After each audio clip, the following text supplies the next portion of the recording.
Thank you all for being here. So I'm Metcalfe, as Chad said. In addition to being a professor at Columbia, I'm also the chief economist at a research group called the Center for Net Zero, which is based in London. It's financed by Octopus Energy Group, which is the largest energy retailer in the UK today. Across various countries, it has about 10 million customers. And this research group is set up to be able to do scientific research to understand the efficient and fair ways to get to net zero in the energy system. So 3 of my colleagues on this paper, Andrew Shine, Cohen Simpson, and Yi-Xing Sun, all work or have worked at the Center for Net Zero on this paper. Cohen's now left to go to UCL. Yi-Xing was actually a PhD student here at Booth last year, and I was very lucky to get her to come to London and join me at the Center for Net Zero. So what we are doing is trying to generate evidence on a range of energy demand issues, particularly energy flexibility, so that we can match the intermittent supply of the future, which is going to be predominantly from renewable energy. Okay, so this paper is a bit more specific in terms of the use of the largest asset in people's homes that use electricity, and that's going to be electric vehicles. And so what we're going to do is to be able to, in this paper, to understand, can a utility or retailer in the energy sector manage people's electric vehicles to align their charging with prices in the market? And we're going to try and do that through AI. And so we're going to understand, could we create an algorithm that optimizes people's energy demand from their EVs? And what is the persistence of these algorithms over time and the impact they have on the energy market? So that's going to be the objective of this paper. Now, AI in energy, you normally see this narrative, which is AI is going to dramatically increase energy demand in the sector. So I think this is just years on the x-axis and terawatt hours on the y-axis. And then you've got every consultancy given their best guess of what's going to happen by 2030. And it looks like between, say, 6 to 12% of energy demand in 2030 will come from the hyperscalers, will come from the data centers.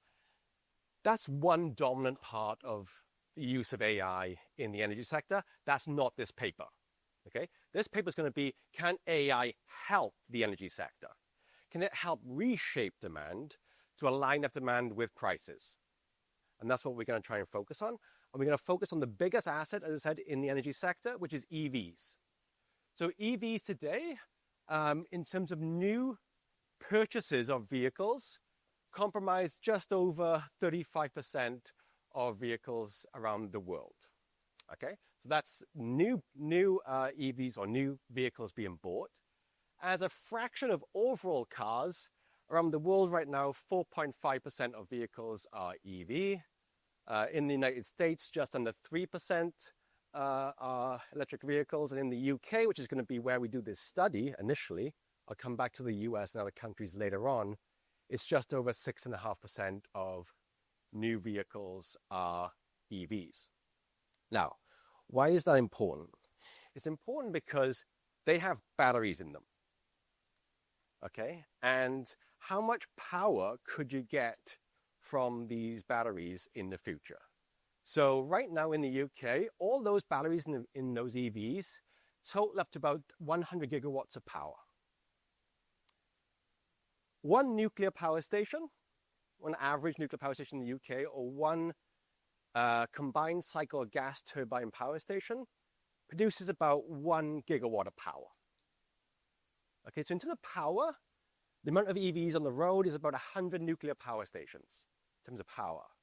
But in terms of energy, you're going to convert that into time. And so let's take the fact that people have these sort of slow chargers at home, and about 40% of people plug in at a given point in time. We can get at sort of about 5.5 nuclear power stations of energy being demanded at a given point in time. and equivalently 5.5 gas-powered stations. Now, in the future, that would hopefully be V2G. So that we would have then the ability to discharge and charge. That's not where we are today. Most vehicles are just one way. They're extracting energy from the grid. Okay? So we're trying to think about, well, if you can manage the equivalent energy of 5.5 nuclear power plants on a given day, could that help the energy grid match up demand with supply? Okay, so that's the potential. And that's only coming from 6.5% of EVs. In the future, this is going to be a much larger number and more going to be V2G as opposed to one way. Okay, why is this important for energy system operators? These are called ESOs. Every country has an ESO. This is a low duration curve for the UK. So a low duration curve just tallies up the hours of the year and orders them by how much power or how much energy is being used in that hour. And so the blue line is what we have last year in 2024. The dotted line is the current capacity. So that's all of the generators in the UK. This is the maximum they can supply to the grid. And that's about 72 gigawatts. Okay. We see the blue line is quite flat for most of the hours of the year, and it peaks towards the end.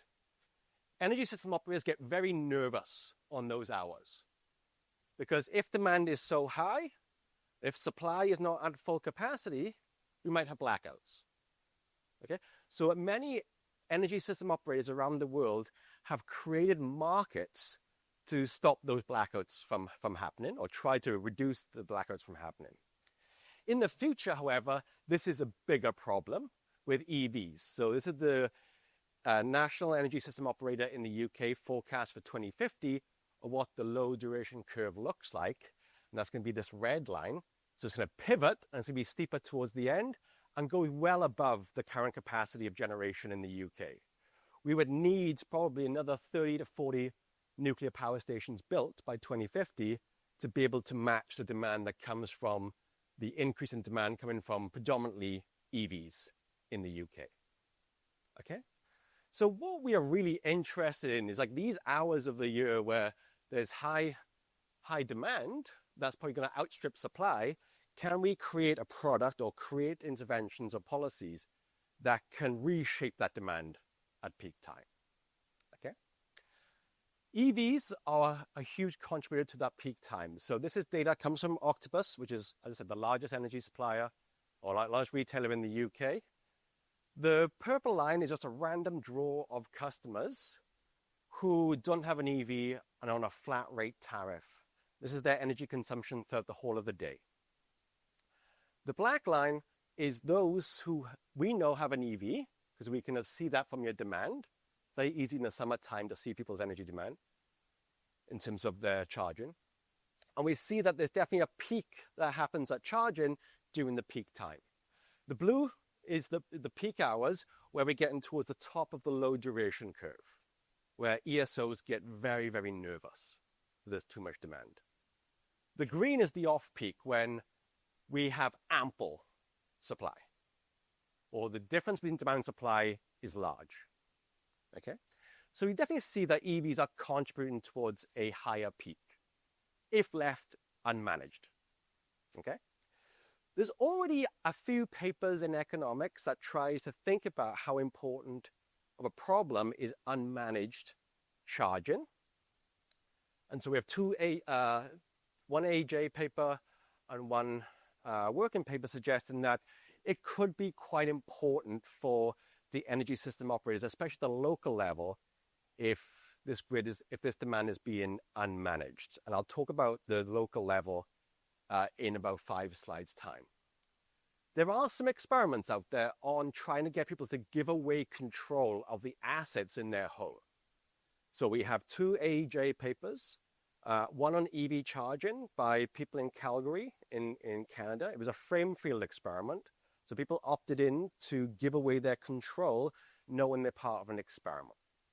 We have the same thing for the Blondes et al. Study that people give away control of their cooling in the summertime in Ottawa.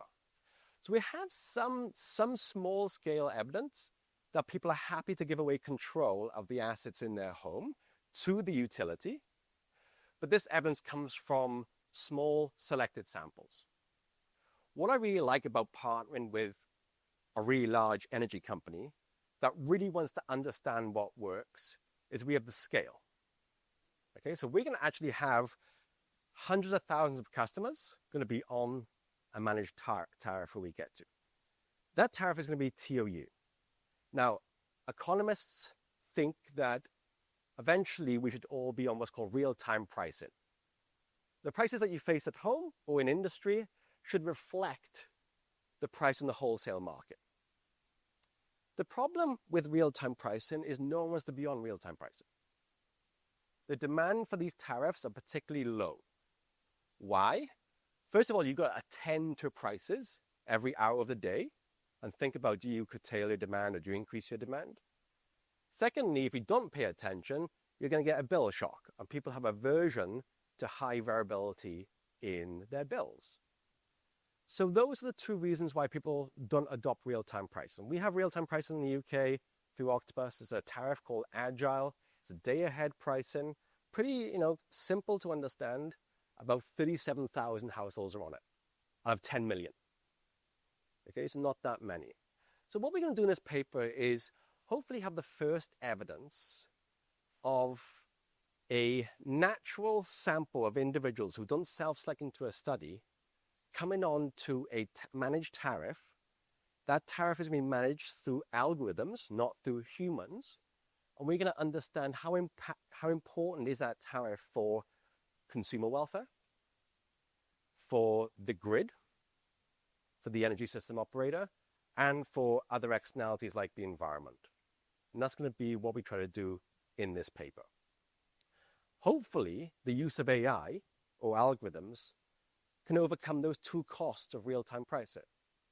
One is you don't have to attend to it. You give away control to the algorithm, and it optimizes on your behalf if you set some constraints for the algorithm. And secondly, given that, you'll have reduced bill volatility. So people might be interested in taking up an AI tariff. I'll tell you, in the UK, Octopus has about 35% of all EVs in the UK within its system. Okay, so it's the largest retailer. Of those 35% that have an EV, 75% of them are already on this tariff. So 370,000 households are already giving away their control to the utility. The tariff has only been around for 2 years. It's incredible how much people are willing to give away the power or the agency in their home. And I'll tell you about why it's so popular in a second. The prices are going to be an important part of that. But we're going to do an experiment where rather than we look at the first early adopters, we're going to look at the later adopters, because we're kind of too late already. 75% are on it. We will do a different diff, but the experiment is going to be on the more later adopters in this. I think I've got to wait for questions at the end, unless it's a clarification question. Clarification question?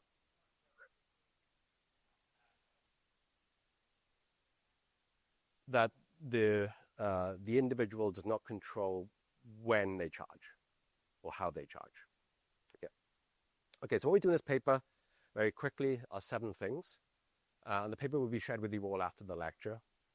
We assess the causal impact of the largest AI tariff for EV charging around the world. I think it's the first largest AI tariff, full stop. We'll have exogenous variation onto the tariff. We'll see how important is the AI component to the tariff, separate from prices. We'll understand how it compares to a real-time pricing tariff, as if we could simulate what would happen if people adopted RTP. We'll look at the grid benefits and the consumer benefits of this tariff, obviously. Fifthly, we will look at whether the government should be subsidizing people that take this tariff up, or should they mandate this tariff? Okay, so we'll talk about where do the benefits and costs, what is the incidence of those across society, and is it worthwhile or is it beneficial for governments to actually subsidize it? We also have a pre-registration of comparing our experimental sample to an earlier diff and diff. So this tariff started in January of 2023. We will try to get a sample in 2023 of the early adopters in a staggered diff and diff to understand, are the early adopters different from the later adopters? That's a huge issue in demand flexibility. If the early adopters are really elastic, but the later ones are not, then we got problems of scale up. Okay, so we're going to look at that issue as well. And then what's really nice about working with this retailer is that we have customers not just in the UK, we got customers in the US, France, Germany, Spain, Italy, Japan, New Zealand, probably Australia soon, and a few other countries where this tariff is already there. So we can see, is the level of willingness to give away control of your EV charging, is that the same in the UK as it is in the US? Is it the same in Germany, in Spain? We'll be able to answer those questions in this paper, okay? Okay, so let me just give you what is the tariff. It's called Intelligent Octopus Go. Okay, so if you go online, that would be what you see. I'll call it IO, Go, not industrial organization for the econ students in the room. What happens is if you have a compatible EV or compatible charger, you have to connect that car or that charger to the home Wi-Fi. It's like setting up an Alexa in your home. That's how easy it is. Once you set it up, you will then be onboarded on the app. Why Octopus became quite successful is that they really did care about customer service better than the other older monopolies in the UK. And so everything is digitized. And that's why it's become one of the most successful companies in the UK in the last 10 years, actually. So you have a screen or you have a tab on the app, which you fill in your constraints. And by constraints, I mean, in the next day, when do you want your EV battery to be ready by? It could be 7 a.m., it could be 7:30, it could be 5:30 in the morning. So you set that constraint and you tell the algorithm what is the percentage of the battery that you want charged by that time. Those are the only two inputs that the consumer does on this tariff. Then, given those constraints, Octopus will always try to prioritize those constraints, and then it optimizes. I'll talk about all the way that it optimizes on the next slide. It's pretty complex. It would be something that a human could not do. Okay. Then, if you hate the fact that you have to charge your vehicle when you get home because you're going to dinner tonight, and you want to get 3 hours of charge, you can override the algorithm. Okay, that's called bump charging. So you go on the app and you just press a button, very clear, to override the algorithm. If you want to go back, you can unbump and stop bump charging. I won't have time, but that's going to be very important for the theory to understand how different is this AI tariff to a real-time pricing tariff. It's going to be this bump override rate. Why are people on this tariff? It's very financially appealing. So Octopus took a gamble of giving really good prices to consumers because they thought they could manage this charging really well and pass those benefits down to consumers. So the off-peak price, which would be the charging price, when Octopus controls your EV, it's going to be 7 pence per kilowatt hour. The standard rate is about, on average in the sample, about 28 pence per kilowatt hour. So you're getting a huge reduction in price for giving away that control to the utility. Okay, that's probably why people are on it. But Octopus has to make this work financially. Okay, so they're taking a gamble that they can do this really, really well and optimize over multiple markets, bless you. Okay, if you override the algorithm, you then charged at the usual 28 pence per kilowatt hour, not at the cheaper rate. Okay? Okay, so this is what the rates look like since the start of January 2023 up until the start of this year. Our experiment's going to take place pretty much all of 2024. So that's going to be the period of interest. But you can see the diversion in the prices between the peak and the off-peak. But the if you see the black line, that's the counterfactual tariff that people are on. So really, they're not going to do worse than the current tariff. So it makes sense for them to actually be on this tariff. That's why 75% of EV drivers are on this tariff. Okay, so what does IOGO predict and automate? A lot of things. So first on the demand side, they've got a model, combination of linear optimization and machine learning to say, when will this consumer today plug in their EV? Is it be 5 o'clock? Is it be 3 o'clock? Are they going to plug in at all? We've got a model for every customer, what's your likelihood to plug in today and at what time? Because we need to contract power over the next 24 hours in the day ahead market. So we're trying to figure out what is the likelihood that you plug in, what's your requirements for vehicles not yet plugged in, and the local load predictions. So that's going to be important. If I'm on a street and I got a model that says that everyone's going to plug in at the same time, we're going to trip up the local grid, and that's going to black out. So we've got to think about the local level demands as well. So that's what's predicted by the model. This is not like Gen AI. This is not like sophisticated. It's just basic machine learning model. Then we've got the constraints that will always satisfy or always be binding for the consumers. And so we'll have then a sort of charging schedule for individuals based on their demand. Then we've got the supply side. And so what Octopus is doing, and many retailers are trying to do this, is predict wholesale prices, not just 24 hours ahead, but for the next hour, and update all the time, because there's going to be a difference between day-ahead prices and real-time prices. If you think about the R squared is between real-time prices and day-ahead, it's about 0.6. So there's a lot of variation that can happen between 24 hours ahead and the actual price at that time. That's the wholesale market. There's tons of other energy markets to optimize over as well. You've got ancillary services. So that's like really, really half hour before the market settles. Is there differences between demand and supply? Can we get a power plant to come in and supply if demand is too high? And you've got DSO, distribution service operators, that have their own flexibility markets at the local level because of the grid might trip up at the local level. So you've got all that stuff being predicted. And then we have the market data. And so then we have a charging schedule to maximize over everyone. So that's 375,000 batteries that they're trying to optimize over both the corporate and the demand side and the supply side. Okay?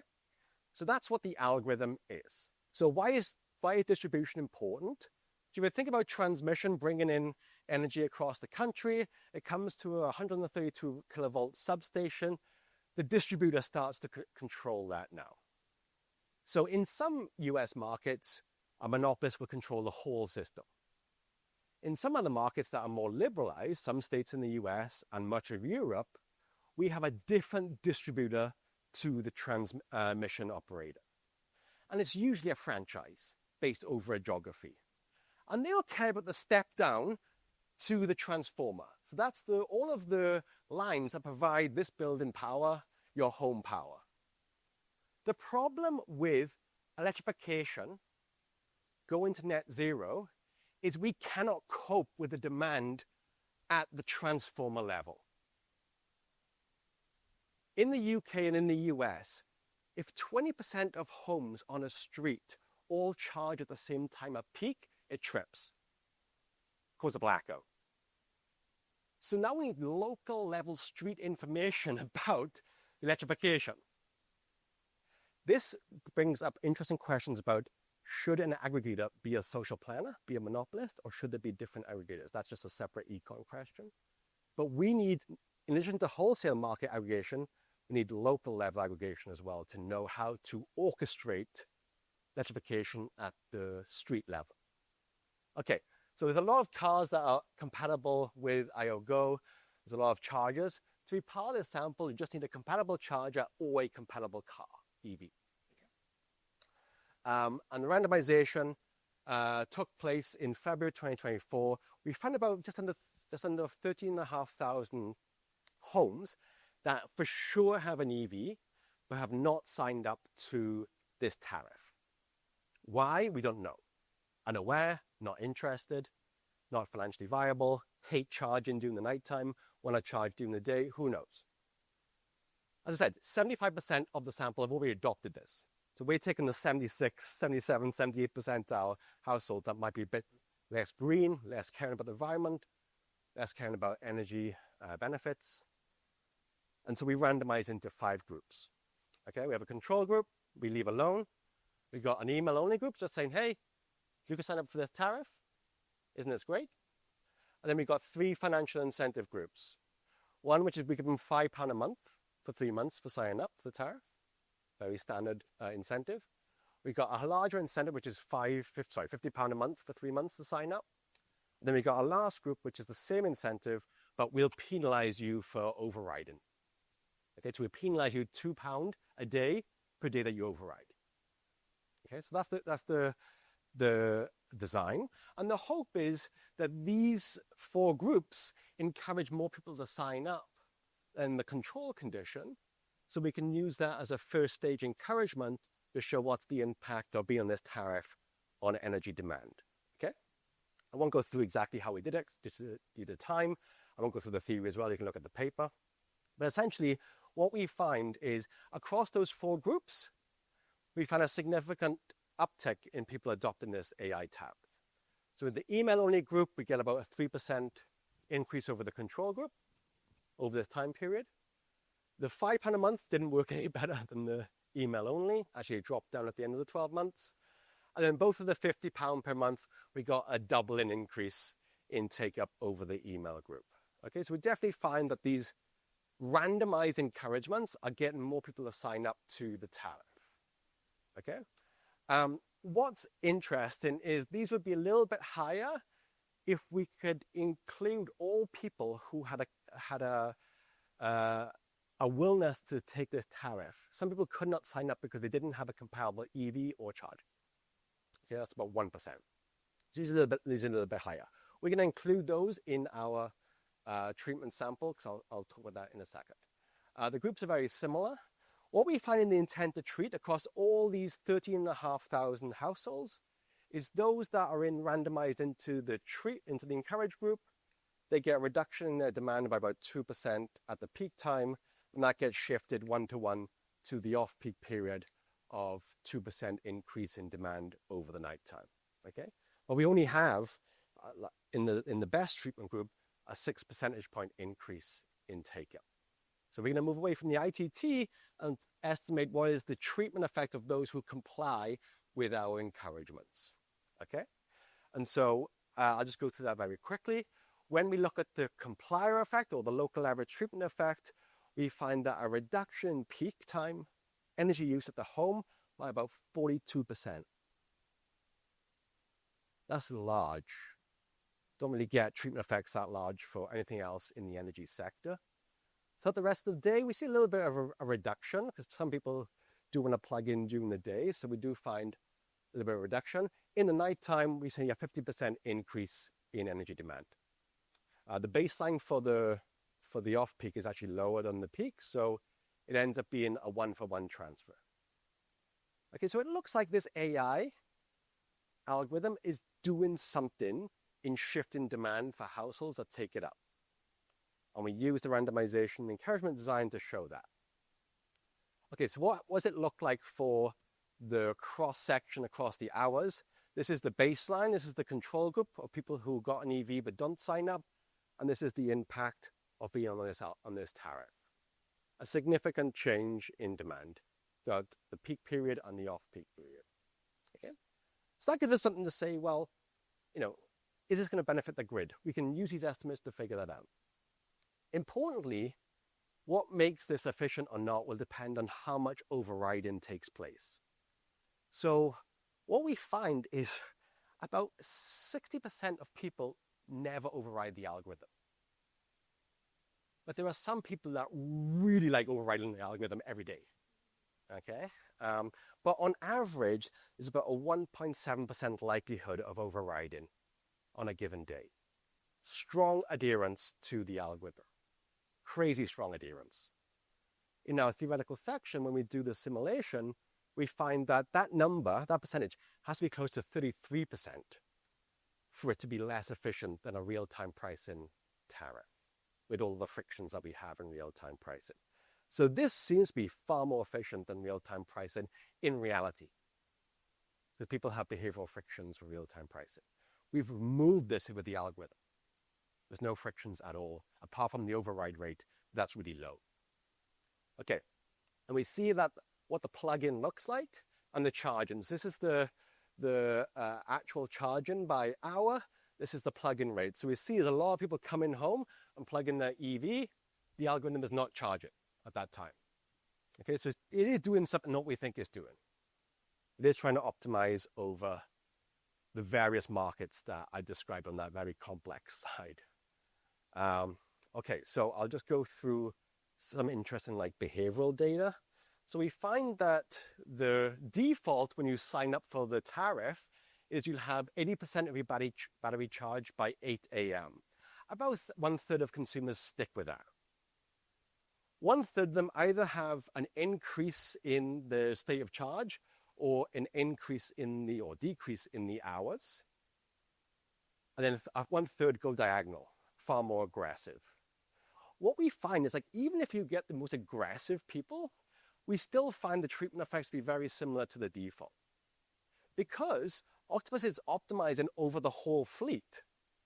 So the people who are less ambitious, we have a lot more slack as to when we charge them versus the ambitious ones. So they are maybe given a little bit more priority as to when they are being charged. Okay, so I won't go through this. In terms of the grid benefits, when we think about how much savings occurs to the consumers by being on this tariff, we get about £340 per year. Okay, that's about an 18% reduction in their bill. And they're giving you just by signing up to this tariff and having the average override rate being 1.7%. Okay, Octopus, or in terms of the wholesale price, benefits by about £250 per year. That's on the wholesale price. So clearly, if you think that this is the only thing that Octopus cares about, is that they are passing down more than the benefits to the consumers. This should be, 253 if it's a one-for-one pass-through rate to the consumers. It's more. It's more because of a few reasons. One is they're optimizing over more than just the wholesale market. They're optimizing over the explicit flexibility markets that I mentioned. They also want to become the aggregator around the world. They want to become that. So they're taking a hit maybe on trying to control more assets and have the network effects. You need to have some network effects to be able to optimize across all these markets. And so Octopus has taken a bet that they're going to become the ones that aggregate across all these assets in the future. The environmental benefits are much smaller. You are shifting people away from the peak to the off-peak. The peak is dirty, the off-peak is clean, but the benefits to the consumers far outweigh the environmental benefits. Then we've got the grid benefits, which is because we've shifted people's demand from the peak to the off-peak, per vehicle that adopts, how much benefit goes to the grid? Well, it's kind of around about £100 per vehicle. Okay, between 90 and maybe 120. There's a lot of uncertainty because we just don't know in the future how costly it's going to be to shore up the grid to get more EVs on there. And who pays for this? We don't know. Is it going to be the government? Is it going to be the transmission system operators, the ESOs, the DSOs, or you, the consumer? You have no idea who's going to pay for this. So it's about uncertain right now, but here are the benefits. Okay, if you care about resource cost per ton, if you care about helping the environment, this is the best thing you could do from a resource cost per ton point of view. So if we just look at the procurement savings alone, this is nearly $900 per ton of CO2 saved, minus $900 per ton of CO2, or pounds, sorry. The closest thing that comes to this is efficient lighting in homes, which is negative £100 per ton. So this is if you care about CO2 and care about cost effectiveness, this is by far the best thing to do. Okay, I'll talk about some of the global issues. I won't go through the MEPF.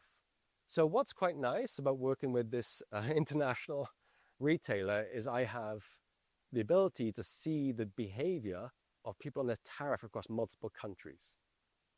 So in the US, we have like this IO-GO tariff. In Germany, we do, and in Spain, we do. So what I'm going to say is, like, does the behavior of the shift in demand that we see in the UK, does it look similar in these other countries? And do these other countries have a difference in their willingness to override the algorithm? And then we can say something about the efficiency of this product across multiple markets. Interestingly enough, for our sample, about 29% of people are plugged in on average across the day. It's about 40% during the evening time and the morning time. For the early adopters, the ones who came on in the first couple of months, much higher plug-in rates. Germans are plugged in less, but they plugged in a little bit more during the day. Spanish, similar to the early adopters in the UK, and Americans plug in a lot more on average. This could be because of like range anxiety, who knows? But there's definitely like, the pattern is the same, but the level's a little bit different between the countries, okay? What we find is there's a lot of adherence across different countries. I think Germany is the most where people override the algorithm. So there's 43% of people that never override in Germany. Compare that to the UK, where it's more like 55, 60%.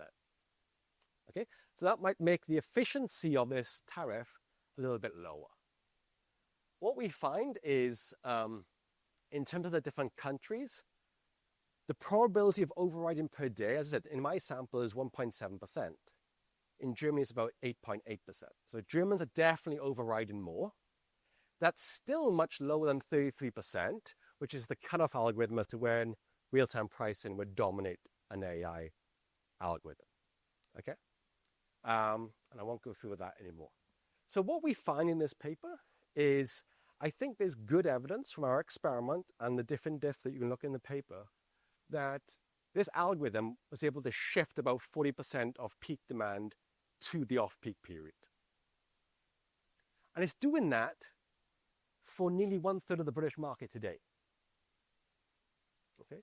Norway has similar algorithms as well. So Norway is the country with the largest penetration of EVs around the world.